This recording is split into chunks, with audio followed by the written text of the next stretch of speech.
है आपके अपने YouTube चैनल देव जी के ट्रिक्स में। यहाँ पर हिंदी का आप फुल टेस्ट लगाने वाले हैं।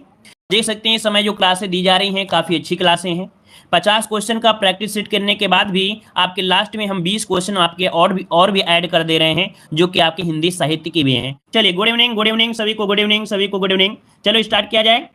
चलिए गुड इवनिंग, गुड इवनिंग। चलिए आवाज़ आ रही है ना, क्लियर है? तो चलिए पहला क्वेश्चन आपके सामने दिया गया है कि जहां बिना कारक के कार्य का, यहां पर देखो कारक नहीं होगा कारण होगा, है ना। जहां बिना कारण के, यहां पर कारण कर लीजिएगा साथियों, तो जहां बिना कारण के कार्य का होना पाया जाए वहां कौन सा अलंकार होता है। चलिए यहां पर आपका आंसर क्या हो जाएगा, जहां बिना कारण के कार्य का होना पाया जाए वहां पर कौन सा अलंकार होता है, इसका राइट आंसर देना है। तो ऑप्शन देख सकते हैं, सी नंबर यहां पर दे रहे हैं, कह रहे विभावना अलंकार होता है। क्या होता है भाई? तो विभावना अलंकार होता है। याद रखिए हमने आपको कई प्रकार से परिभाषा बताया था, है ना। तो ऑप्शन सी हो जाएगा राइट। आगे बढ़ते हैं, क्वेश्चन दिया है भगीरथ प्रश्न करना, अर्थात इसका अर्थ क्या होता है। भगीरथ प्रश्न का अर्थ इनमें से क्या हो जाएगा? मतलब होता है असाधारण प्रश्न या साधारण प्रयत्न या असाधारण प्रयत्न। क्या होता है? ऑप्शन यहां पर सी दे रहे, करे कठिन तपस्या करना। तो भाई याद रखिए भागीरथ जो थे वो तपस्या तो किए थे, लेकिन तपस्या पे आप अगर ले जाओगे तो वो तो इसका अर्थ ही वही हो जाएगा। लेकिन इसका हो जाएगा बी नंबर असाधारण प्रयत्न। मतलब जिस प्रयत्न को बहुत कठिन समय लगा है उसे बोलते हैं असाधारण प्रयत्न, है ना। कोई साधारण प्रयत्न नहीं था, इस कारण बी नंबर लगाइएगा, सी नंबर आपको नहीं लगाना है। ठीक है, क्लियर हुआ? आगे बढ़ते हैं, क्वेश्चन दिया गया है निम्नलिखित में से द्विग समास का उदाहरण पूछा गया है। द्विग समास आपका क्या हो जाएगा 3 नंबर में। तो देखो यहां पर दिया गया है त्रिभुवन, तिरंगा, एक दंत और आपका दशानन। देखते हैं इस क्वेश्चन का कितने लोग सही आंसर देने वाले हैं। तो चलिए ऑप्शन आ रहा है बी नंबर, ऑप्शन आ रहा है ए नंबर भी आ रहा है। अब देखिए थोड़ा सा डाउट वाला क्वेश्चन है, यहां पर त्रिभुवन है और यहां पर आपका तिरंगा है। भाई एक दंत बोलते हैं गणेश जी को, दशानन बोलते हैं रावण जी को, अर्थात यहां पर कह सकते हैं तो बहुब्रीहि समास हो गया। अब आपके दिमाग में डाउट आ रहा है तिरंगा में 3 रंग होते हैं और त्रिभुवन मतलब होता है 3 लोग, है ना। तो भाई संख्यावाची तो दोनों है, लेकिन अगर आपको बता दें, अगर आपके पास हम तिरंगा दे देते हैं, अगर आपसे ये बोल दे तिरंगा, तो आपको पता चलेगा तिरंगा मतलब आपके भारत का झंडा है और किसी भी देश का झंडा उसके सम्मान करना चाहिए, कोई भी देश हो। मतलब ये हुआ, ये विशेष होता है, जो तिरंगा होता है वो विशेष होता है। तो देखा जाए ऑप्शन के अनुसार तो ये जो तिरंगा है ये आपका क्या होगा, बहुब्रीहि समास होगा। ऐसी स्थिति में आपको लगाना है त्रिभुवन। क्या लगाना है? ऐसी स्थिति में आपको लगाना है त्रिभुवन। आपका आंसर जाएगा यहां पर ए नंबर, याद रखिएगा ए नंबर आपको लगाना है, क्योंकि झंडा किसी भी देश का विशेष हो जाता है, ठीक है ना। तो इस वजह से ए लगाना है। समझ गए होंगे, क्लियर है? आगे बढ़ते हैं, क्वेश्चन दिया है इप्सित का विलोम शब्द आपको बताना है। इप्सित का विलोम पूछा है तो आपका आंसर क्या हो जाएगा, अनिप्सित हो जाएगा। क्या? अनिप्सित बनेगा, मतलब आपका जो आंसर बनेगा वो बन जाएगा आपका अनिप्सित। कौन सा? बी वाला आपका राइट आंसर हो जाएगा। क्लियर हो गया? चलिए आगे बढ़ते हैं, सप्तऋषि में समास पूछा गया है। सप्तऋषि में समास क्या हो जाएगा? चलिए सप्तऋषि अर्थात यहां पर कह सकते हैं ये 7 ऋषि, है ना, सप्ताऋषि। तो द्विग समास हो गया, कर्मधारय होगा। तो देखो यहां पर आपका आंसर बनेगा कर्मधारय समास, इसमें आएगा। यहां पर आपका बनेगा कर्मधारय समास बनेगा। याद रखिए सप्ताऋषि में जो समास बनेगा वो कर्मधारय समास बनेगा। कैसे होता है सप्तऋषि में समास? तो देखिए यहां पर सप्तऋषि, बताइए क्या हो सकता है सप्तऋषि में? यहां पर सप्तधन ऋषि, मतलब द्विग समास हो सकता है। देखिए इसको द्विग समास करिएगा, सी नंबर करिए। क्यों? क्योंकि यहां पर क्या है, पूर्व पद संख्या है ना। तो इसके हिसाब से सी नंबर लगाइए। जो आपका कौन है भाई, द्वंद्व समास है कि द्विग समास? अच्छा द्विग समास से माफ करिए, यहां पर द्विग समास दिया गया है। ऑप्शन डी हो जाएगा। क्या हो जाएगा भाई? डी नंबर आपका हो जाएगा, क्योंकि अगर हम कर्मधारय समास को ले जाएंगे तो आपका कर्मधारय समास में होता है क्या, विशेष विशेषण होता है ना, विशेष विशेषण। तो जो विशेषण होगा वो क्या होगा, संख्या होगी, और संख्या जो होगी वो तो आपका द्विग समास होगा। तो डी नंबर आपका हो जाएगा। भाई जिन लोगों ने डी नंबर लगाया है उसका आंसर बनेगा डी नंबर, द्विग समास होगा। ठीक है ना। देखो क्वेश्चन को समझने और समझाने में थोड़ा सा समय तो लग ही जाता, हो सकता है कि डाउट में था, तो इसका आंसर बना है डी नंबर। क्लियर है? चलिए आगे बढ़ते हैं, उल्लास शब्द का सही संविच्छेद क्या हो जाएगा? उल्लास दिया गया है तो हमने बताया था जब डबल ला होते हैं, जब डबल ला होते हैं तो एक ला का परिवर्तन ता में हो जाता है, अर्थात आपका आंसर बनेगा यहां पर ए नंबर, उत्धन लास। इसका आंसर राइट हो गया है। ये कौन सी संधि है? तो आपकी व्यंजन संधि है। क्या हो जाएगा? व्यंजन संधि। तो ऑप्शन बनेगा यहां पर ए नंबर। आगे बढ़ते हैं, क्वेश्चन दिया गया है मानस का हंस किसके जीवनी पर आधारित उपन्यास है? मानस का हंस किसके जीवनी पर आधारित उपन्यास है?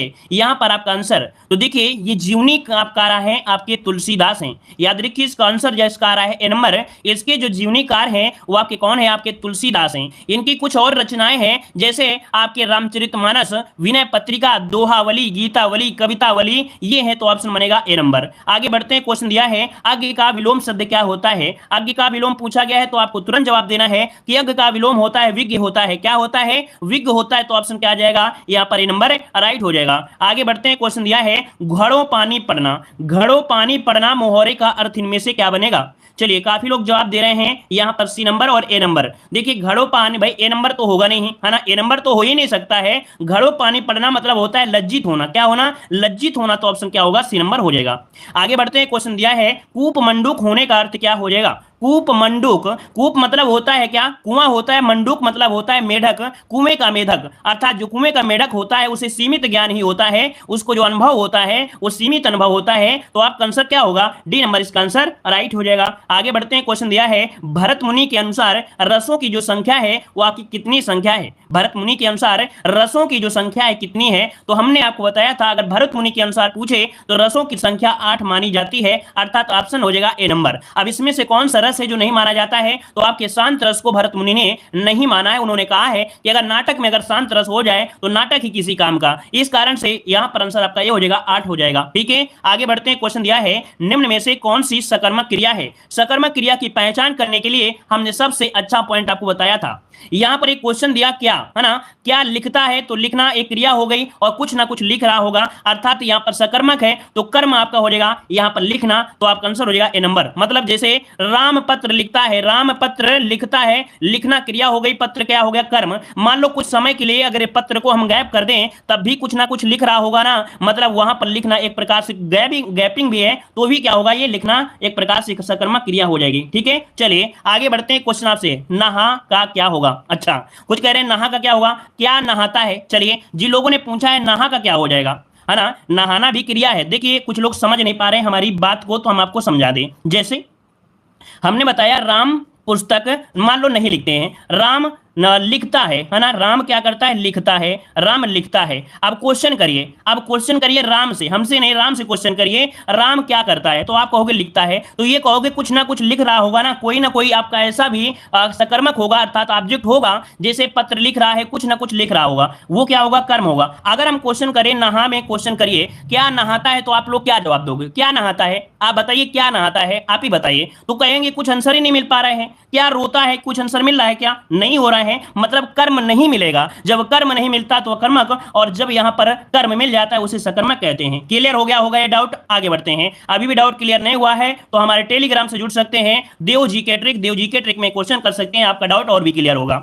चलिए उपमान और उपमेय का भेद कहलाता है, जब उपमान हो और उपमेय हो और इनके भेद की अगर बात कर दें तो आपको तुरंत जवाब देना है कि यहां पर आंसर क्या हो जाएगा? भेद दिया गया है, भेद, तो आंसर क्या हो जाएगा? उपमा तो आपका होगा नहीं, है ना, क्योंकि उपमा की 4 अंग होते हैं। अब यहाँ पर उत्प्रेक्षा भी नहीं है, मतलब आपका भेद के अकॉर्डिंग आपका बनेगा रूपक अलंकार बनेगा। क्या बनेगा? यहाँ पर रूपक अलंकार हो जाएगा, भेद या आरोप कर दिया जाए, भेद या आरोप कर दिया जाए। ठीक है, आगे बढ़ते हैं, क्वेश्चन दिया है निम्नलिखित निबंध को निबंधकार के साथ आपको सुमेलित करना है। कुछ इस प्रकार से सुमेलित करना है। यहाँ पर देखिए पगडंडियों का जमाना, पगडंडियों का जो जमाना है ये है क्या? तो याद रखिए ये कुबेरनाथ का है। क्या? पगडंडियों का जो है ये कुबेरनाथ का है, इसका ये वाला आएगा। रसात्मक बोध के विधि रूप ये किसका है? तो ये है आपके विद्यानिवास मिश्र का है। मेरे राम का मुकुट भीग रहा है ये गुलाब राय का है। और विवाह योग जो है आचार्य रामचंद्र शुक्ल का है। मतलब ये क्या बन सकता है कि थोड़ा और दूसरा कुछ बनेगा, दूसरा कुछ बन सकता है, थोड़ा सा हमको लगता है डाउट हुआ। यहां पर देखिए क्या बनेगा, मतलब यहां पर पगडंडियों का जमाना कुबेरनाथ राय का है ना, और इसके बाद यहां पर जो दिया है रसात्मक बोध ये आचार्य रामचंद्र। देखिए बन गया, मिल गया आपका कौन? 4 और 1, 4 1 और आपका कौन सा ऑप्शन है? 4 1 3 2, ये ऑप्शन है आपका डी नंबर। याद रखिए इसका ऑप्शन बनेगा यहाँ पर डी नंबर आपका हो जाएगा। इसमें इसका मिलान करना है, याद रखिएगा इसमें मिलान होगा डी के अकॉर्डिंग होगा। ठीक है, चलिए क्लियर हो गया। आगे बढ़ते हैं, क्वेश्चन दिया गया है जानबूझकर संकट मोल लेना के लिए सही मुहावरे का अर्थ क्या हो जाएगा? जानबूझकर संकट मोल लेना, और जानबूझकर संकट मोल लेना मतलब क्या होता है? अपना सिर उखली में देना, अपना सिर उखली में देना, ऑप्शन बी हो जाएगा। अगला है सूरज का 7वां घोड़ा रचना की विधा बताइए कि सूरज का जो 7वां घोड़ा है ये क्या विधा है, अर्थात यहां पर है क्या? तो सूरज का सातवां घोड़ा धर्मवीर भारती की ये कृति है, धर्मवीर भारती की। और ये है क्या, तो 16 का ऑप्शन यहां पर बनेगा डी, ये उपन्यास है। क्या है भाई, ये उपन्यास है, ऑप्शन डी हो जाएगा उपन्यास। आगे बढ़ते हैं, क्वेश्चन दिया गया है कि तेल देखो तेल की धार देखो, तेल देखो तेल की धार देखो, इसका अर्थ इनमें से क्या हो सकता है। तो याद रखिए, रुख पहचानना क्या होता है, रुख पहचानना होता है। इसका ऑप्शन बनेगा ए नंबर बनेगा, रुख पहचानना। यहां पर डी नंबर नहीं होगा भाई, काम करते समय उसकी पहचान करना नहीं, रुख पहचानना। कभी कभी आप देखते हैं ना, बोल देते हैं कि कुछ भी करो हम जान जाते हैं, मतलब रुख पहचानना, ऑप्शन हो जाएगा ए नंबर। आगे बढ़ते हैं, क्वेश्चन दिया है गौरव का विलोम शब्द क्या होता है। गौरव का विलोम आपसे पूछा है और इसका राइट आंसर क्या हो जाएगा। जो लोग पहली बार जुड़े हैं वीडियो को लाइक कर दीजिएगा और साथ में चैनल को सब्सक्राइब करने के साथ साथ बेल आइकन को जरूर दबाइएगा, है ना। बेल आइकन को दबाएंगे तो क्या होगा, नोटिफिकेशन आपको मिलता रहेगा। क्योंकि बहुत लोग होते हैं सब्सक्राइब तो कर लेते हैं लेकिन ये वाला बेल आइकन नहीं दबाते हैं, और ये वाला जब तक बेल आइकन नहीं दबाओगे तो आपके पास नोटिफिकेशन नहीं मिलेगा। ठीक है, चलिए, तो गौरव का विलोम लाघव होता है, जो कि ऑप्शन आ चुका है, ऑप्शन ए नंबर आपका हो जाएगा। अगला क्वेश्चन दिया गया है राम लक्ष्मण से पत्र लिखवाता है, इस वाक्य में क्रिया का कौन सा रूप दिया गया है। राम लक्ष्मण से पत्र लिखवाता है, लिखवाता मतलब यहां पर प्रेरणा दी जा रही है, तो आपका प्रेरणार्थक क्रिया हो जाएगा। ऑप्शन जिसका बन रहा है डी नंबर बिल्कुल राइट बनेगा। अगला क्वेश्चन आपसे दिया गया है निम्नलिखित में से शुद्ध वर्तनी वाला शब्द पूछा है, कवित्री किस प्रकार से लिखे गए। यहां पर आरओ एग्जाम 2021 में क्वेश्चन ये पूछा गया है, तो आपको लगे कि नहीं है, बिल्कुल इजी है। जी हाँ, इजी एग्जाम पूछे ही जाते हैं, है ना। हिंदी में क्या कठिन कर सकते हैं, थोड़ा बहुत कठिन करेंगे भी तो वो भी आपको यहाँ पर मिल जाएंगे। तो देखो, कवित्री की अगर बात करते हैं तो ऑप्शन बनेगा ए नंबर कवइत्री, इसका ऑप्शन ए नंबर आपका राइट हो जाएगा। अगला क्वेश्चन दिया गया है कि केशव कही न काय जाए का कहिए, देखत तब रचना विचित्र अति समुझ मनहि मन रखिए। मतलब यहाँ पर विचित्र आ गया। हमने बताया था कुछ पॉइंट होती है, कुछ पहचान होती है। अब आपसे पूछा रस और विचित्र किसमें मिलेगा। विचित्र जो मिलेगा ये मिलेगा आपके अद्भुत रस में। जब कोई चीज आप अद्भुत चीज देख लेते हैं, विचित्र लगती है, ऑप्शन डी आपका राइट हो जाएगा। क्लियर है, आगे बढ़ते हैं। क्वेश्चन दिया गया है निम्न में से महाप्राण व्यंजन कौन सा है। महाप्राण व्यंजन की पहचान करिए, यहाँ पर बाई आंसर क्या हो जाएगा। चलिए, महाप्राण की अगर बात करते हैं तो भाई किसी भी वर्ग का दूसरा और जो चौथा वर्ग होता है वो महाप्राण होता है, अर्थात ऑप्शन क्या आ जाएगा, यहाँ पर घ नंबर हो जाएगा, जो कि क्या है, यहाँ पर चौथा है, जो कि महाप्राण आपका हो जाएगा। क्लियर है, चलिए यहाँ पर आगे बढ़ते हैं। क्वेश्चन दिया गया है कि स्पर्श का विलोम शब्द क्या होता है। स्पर्श का विलोम इनमें से क्या हो जाएगा। चलिए 23 नंबर में और 23 की अगर हम बात करते हैं तो स्पर्श का विलोम स्पर्श का अस्पर्श हो जाएगा, मतलब जो दिख रहा है और जो ना दिखे, मतलब ऑप्शन आपका 23 का हो जाएगा यहाँ पर डी नंबर अस्पर्श। लेकिन इस प्रकार से लिखा जाएगा, याद रखिए, लिखने का तरीका देखिएगा, यहाँ पर अस्पर्श इस प्रकार से लिखेंगे, डी नंबर आपका राइट हो जाएगा। आगे बढ़ते हैं। क्वेश्चन दिया गया है कि जिसके हृदय पर आघात हुआ हो वाक्यांश के लिए उपयुक्त शब्द आपका बताइए क्या हो सकता है। जिसके हृदय में आघात हुआ है ना, उसे क्या बोलते हैं। यहां पर देखिए मर्माहत, क्या बोलते हैं, मर्माहत। ऑप्शन आपका बी नंबर इसका राइट हो जाएगा। आगे बढ़ते हैं। क्वेश्चन दिया गया है कि संचारी भावों की संख्या मानी गई है। संचारी भावों की जो संख्या है वो कितनी है, यहां पर 25 का जवाब दीजिए। तो चलिए, संचारी भाव की संख्या होती है 33। याद रखिए, जो आपके मन में संचार ला दें, जो कि कुछ समय के लिए आए, है ना, मतलब जो संचारी भाव होते हैं वो आपकी बॉडी में कुछ समय के लिए आते हैं। लेकिन अगर हम बात करें स्थायी भाव, तो जो स्थायी भाव होते हैं वो हमेशा होते हैं। जैसे रोने का स्थायी भाव क्या होता है, रोना ही तो होगा। हंसने का स्थायी भाव हंस ही तो होगा, कि दूसरा कोई रस आ जाएगा। हंस रहे हैं तो रस एक ही होगा, अर्थात वो स्थायी भाव एक ही होता है। लेकिन संचारी भाव मतलब ये जो स्थायी भाव होते हैं हमेशा एक ही चीज बने रहते हैं, है ना। लेकिन संचारी भाव में जैसे मान लीजिए यहाँ पर दुख आ गया, है ना, यहाँ पर आपके दुख आ गया तो दुख हमेशा नहीं रहता है ना। यहाँ पर रोना अगर आ गया तो रोना हमेशा नहीं रहता है, अर्थात अल्पकाल तक संचरण करते हैं। तो संचारी भाव अल्प समय के लिए होते हैं और स्थायी भाव जीवन पर्यंत होते हैं। तो ये दोनों पॉइंट आपको नोट करना है, थ्योरी के अकॉर्डिंग एग्जाम में क्वेश्चन पूछा गया है। ठीक है, चलिए अगला है क्वेश्चन, यहां पर दिया है उज्जवल, और उज्जवल किस प्रकार से लिखेंगे। जो जा और जा वा के साथ मिक्स होते हैं, अर्थात यहां पर जो जा होता है वो वा के साथ लगा होता है, वही शुद्ध माना जाएगा। तो ऑप्शन बी नंबर इसका राइट मान लेंगे। ठीक है, आगे बढ़ते हैं। क्वेश्चन दिया है ग्रस्त का विलोम शब्द क्या हो जाएगा। ग्रस्त का विलोम, चलिए, ग्रस्त का विलोम होता है मुक्त होता है। क्या होता है, ग्रस्त का मुक्त होता है। ऑप्शन क्या होगा, सी नंबर आपका राइट हो जाएगा। अगला क्वेश्चन दिया गया है निम्नलिखित में से शुद्ध वर्तनी वाला शब्द इनमें से क्या हो जाएगा। शुद्ध वर्तनी पूछा गया है। अब शुद्ध वर्तनी की अगर हम बात करते हैं तो यहां पर किस प्रकार से क्लेश लिखा जाएगा, अर्थात ये जो सा बनता है वो क्या हो सकता है। तो देखिए, क्लेश की अगर हम बात करते हैं तो ये वाला सा बनता है और ये वाला सा कहां पर है, इस वाले में है। तो ऑप्शन क्या होगा, सी नंबर इसका राइट हो जाएगा। क्लियर है, आगे बढ़ते हैं। क्वेश्चन आपसे अगला पूछा गया है कि जिसके पेट में माने रस्सी, अर्थात रस्सी को हम बोलते हैं दाम, तो ये बताइए कि जिसके पेट में माने रस्सी अर्थात दाम बांधी हो उसे क्या कहते हैं। चलिए 29 नंबर में जवाब दीजिएगा। चलिए काफी लोगों को जवाब आ रहे हैं यहाँ पर डी नंबर। चलिए यहाँ पर दामोदर बोलते हैं, बिल्कुल सही है। आपको पता है कि झांसी रानी वाली जो आपकी झांसी रानी थी, है ना, तो वो अपने बच्चे को पेट में बांधे थे, उसका नाम भी दामोदर था। तो ऐसे भी याद रख सकते हैं, हमेशा गलती नहीं हो सकती है, क्योंकि उन्हीं के उद्देश्य से ये क्वेश्चन बनाया गया है। अगला क्वेश्चन दिया है कि विजयदशमी शब्द में संज्ञा बताइए। विजयदशमी, ये बताइए कि आप लोग विजयदशमी कितने बार मनाते हैं। आप लोग जो विजयदशमी मनाते हैं वो कितनी बार मनाते हैं साल में? तो कहेंगे कि सर रावण को सिर्फ एक बार मनाते हैं, अर्थात यहाँ पर रावण को एक बार मारते हैं साल में एक बार। अर्थात जब कोई एक बार होती है वो क्या होता है, उसे हम लोग क्या कहेंगे? जातिवाचक तो कह नहीं सकते हैं, भाव तो कह नहीं सकते हैं, मतलब जब एक होता है उसे बोलते हैं व्यक्तिवाचक बोलते हैं। तो ऑप्शन क्या बनेगा? ए नंबर आपका राइट हो जाएगा। आगे बढ़ते हैं। क्वेश्चन दिया गया है कि जिसे किसी वस्तु की स्पृहा ना हो। स्पृहा मतलब होता है चाह, तो जिसे किसी वस्तु की चाह ना हो या स्पृहा ना हो उसे क्या कहते हैं? तो आपका आंसर क्या आ जाएगा? काफी लोग जवाब दिए बी नंबर, निष्प्रह हो जाएगा। क्या? निष्प्रह, जो कि ऑप्शन बी नंबर यहां पर राइट हो जाएगा। आगे बढ़ते हैं। क्वेश्चन दिया है निष्कपट शब्द का संविच्छेद क्या हो जाएगा? निष्कपट संधि का विच्छेद यहां पर 32 नंबर में।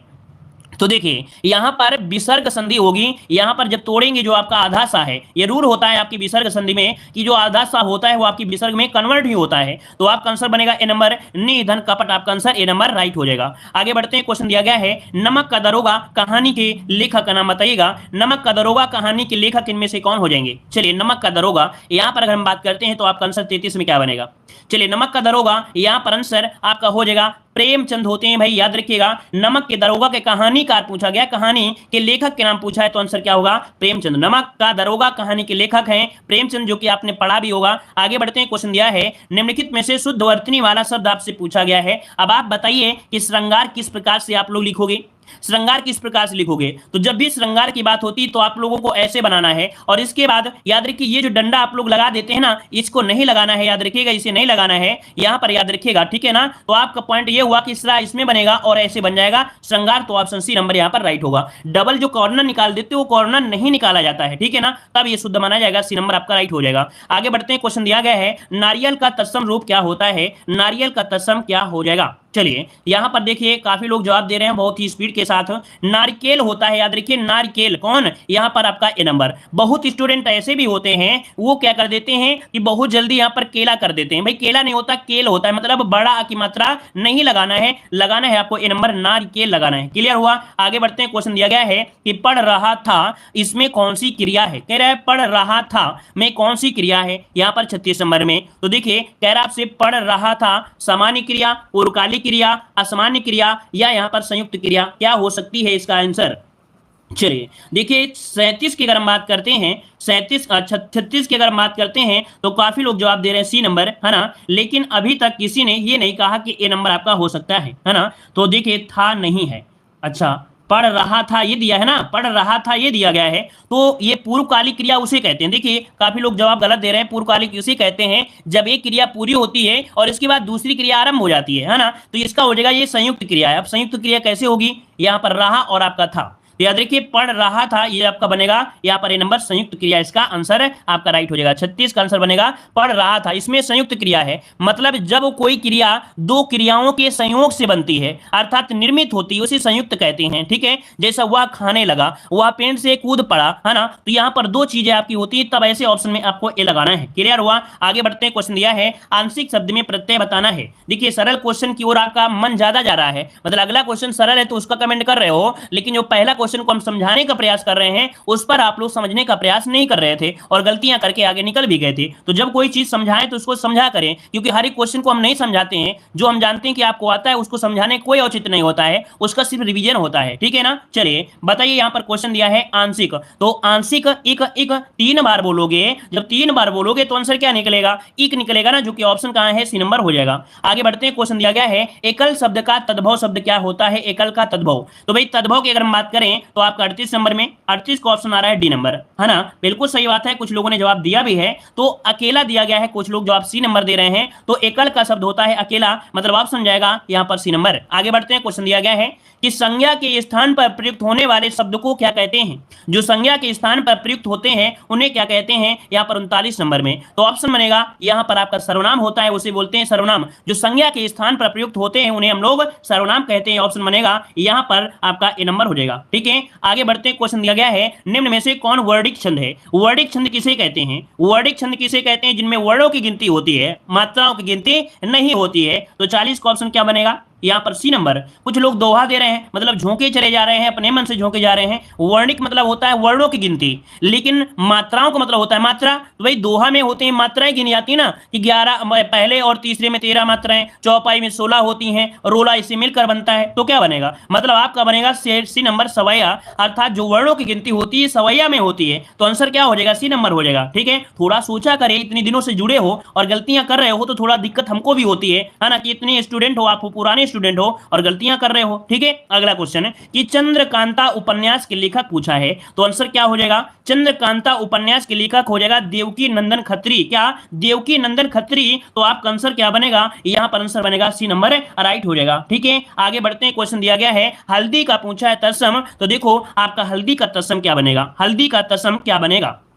चलिए 42 का ऑप्शन आ रहा है यहां पर सी नंबर, सबका सी आ रहा है हरिद्रा। चलिए भाई हरिद्रा लगा देते हैं, यहां पर आपके अकॉर्डिंग मारेंगे, बिल्कुल सही आंसर जा रहा है क्योंकि ये बिल्कुल सही है। आगे बढ़ते हैं। क्वेश्चन दिया है निम्न में से कौन मात्रिक छंद है? मात्रिक छंद की पहचान करिए साथियों। मात्रिक छंद बताना है। अब बताइए मात्रा, जिसमें मात्रा लगाई जाती है। अब ये बताइए मात्रा किसमें होगा? यहां पर दोहा में भी होती है, चौपाई में भी होती है, रोला में भी होती है, मात्राओं की गिनती करते हैं। मतलब ऑप्शन क्या होगा? यहां पर डी नंबर आपका राइट हो जाएगा। क्लियर हो गया इतना पॉइंट? चलिए आगे बढ़ते हैं। क्वेश्चन दिया है अय राकेश यहां आओ, इस वाक्य में कौन सा कारक है? अय राकेश यहां आओ, इस वाक्य में कारक पूछा गया है ना। तो अब बताइए क्या हो सकता है? यहां पर देखो ये पॉइंट की ओर ध्यान दीजिएगा, ये पॉइंट को कहते हैं हम लोग संबोधन कारक। क्या बोलते हैं? संबोधन कारक। तो ऑप्शन क्या बनेगा? डी नंबर हो जाएगा। आगे बढ़ते हैं। क्वेश्चन दिया है नीलगाय में कौन सा समास है? नीलगाय में समास पूछा है, तो आंसर क्या हो जाएगा? पहली बार जुड़े हैं तो चैनल को सब्सक्राइब भी करिए और पसंद अगर आ रहा है तो आप लोग वीडियो को जरूर लाइक करिएगा। इससे हमें पता चलता है कि आपको हमारी टीचिंग अच्छी लगती है। ठीक है, और आपको पूरी तरीके से समझ में आ रहा है। ठीक है, चलिए तो देखिए यहां पर नीलगाय, अर्थात यहां पर कहेंगे नीलगाय को तोड़ेंगे तो हो जाएगा क्या? नीली है जो गाय, है ना। क्या? नीली है जो गाय, ये कह सकते हैं। मतलब यहां पर नीली शब्द आपका हो गया विशेषण और गाय हो गया विशेष, अर्थात यहां पर विशेष विशेषण का भाव निकल के आ रहा है। और ऐसा समास जिसमें विशेष विशेषण का भाव होता है उसे हम लोग कर्मधारय समास कहते हैं। तो ऑप्शन बनेगा यहां पर कौन सा? सी नंबर हो जाएगा। आगे बढ़ते हैं। क्वेश्चन दिया है मुख रूपी चांद पर राहु भी धोखा खा गया। मुख रूपी चांद पर राहु भी धोखा खा गया, पंक्ति में अलंकार पूछा गया है। अब आप बताइए कि क्या आंसर आपका हो सकता है 46 नंबर में। तो चलिए यहां पर आपका आंसर क्या हो जाएगा? चलिए देखिए आपका आंसर यहां पर हो जाएगा 46 का, यहां पर आंसर बनेगा सी नंबर। ये सी नंबर बनेगा ए नंबर। हाँ देखिए ए नंबर बनेगा रूपक अलंकार। या देखिए मुख रूपी चांद पर राहु भी धोखा खाया गया, मुख रूपी चांद यहां पर दिया गया है। ठीक है, तो यहां पर रूपक अलंकार जिन लोगों ने जवाब दिया है बिल्कुल राइट हो जाएगा, ए नंबर हो जाएगा रूपक। ठीक है, यहां पर अगला क्वेश्चन है नवल सुंदर श्याम शरीर में कौन सा अलंकार दिया गया है 47 में?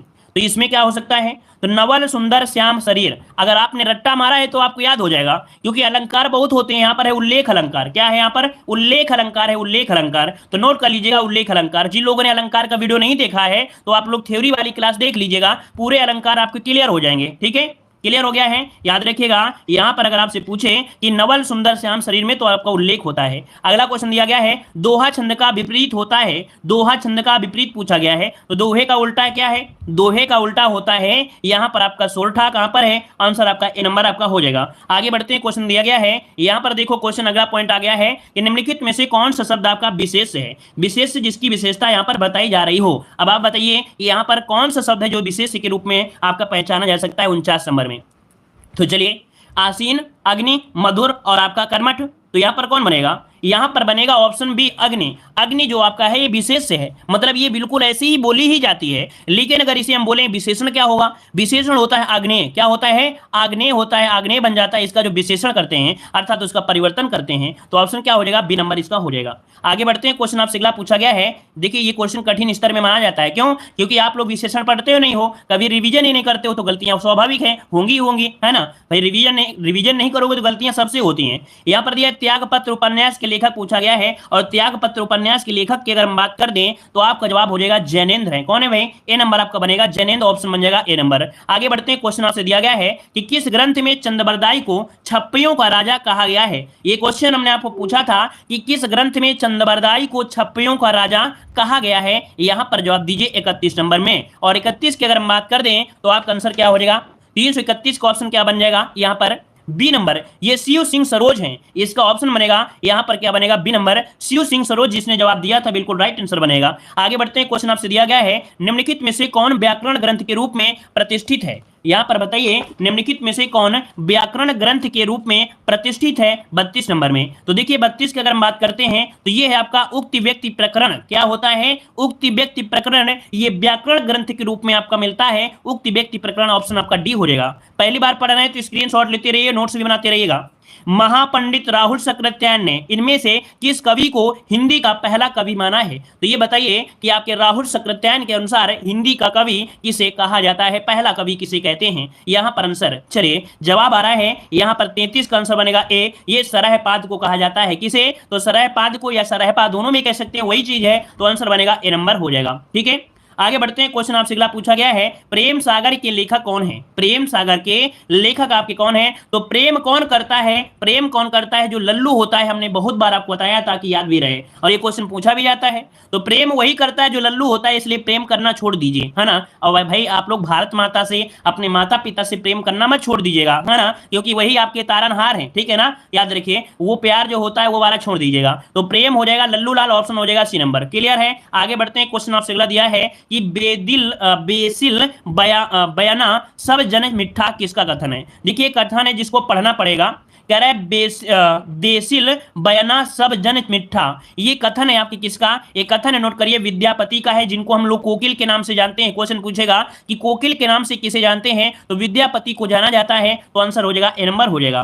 आगे बढ़ते हैं, क्वेश्चन दिया गया है हिंदी का प्रथम महाकाव्य इनमें से कौन है। हिंदी का प्रथम महाकाव्य की अगर बात करते हैं तो आपको जवाब तुरंत देना है, क्योंकि बहुत बार हमने आपको पढ़ाया है। तो यहां पर आंसर 36 का आंसर बनेगा, यहां पर B number Prithviraj Raso, option B हो जाएगा पृथ्वीराज रासो। अगला क्वेश्चन है कि अपभ्रंश के प्रथम महाकवि कौन थे। अपभ्रंश के प्रथम कवि इनमें से कौन थे, यहां पर जवाब दीजिएगा।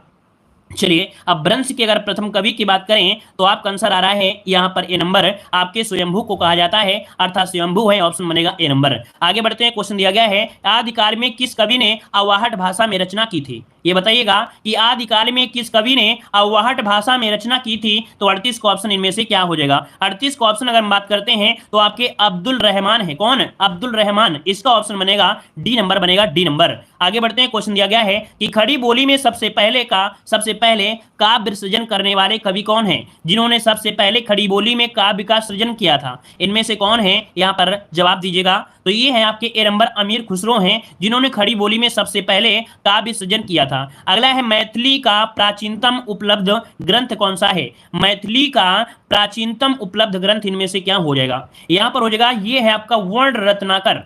वर्ण रत्नाकर ये मैथिली का प्राचीनतम क्या है, उपलब्ध ग्रंथ है मैथिली भाषा। ठीक है, अगला क्वेश्चन दिया है अपभ्रंश का मुख्य छंद कौन सा है। आईएमपी क्वेश्चन अगर आपसे पूछे कि अपभ्रंश का जो मुख्य छंद होता है वो कौन सा होता है, अपभ्रंश का मुख्य छंद इनमें से कौन सा हो जाएगा। चलिए यहां पर 41 की अगर हम बात करते हैं तो आपका आंसर हो जाएगा सी, ये है आपका दोहा होता है। अपभ्रंश का जो मुख्य छंद होता है वो होता है आपका दोहा होता है। ठीक है, अगला क्वेश्चन आपसे दिया गया है कि कीर्तिलता किस भाषा की रचना है। कीर्तिलता किस भाषा की रचना है, यहां पर आंसर आपका क्या हो जाएगा, आपका सही आंसर इनमें से क्या बन सकता है।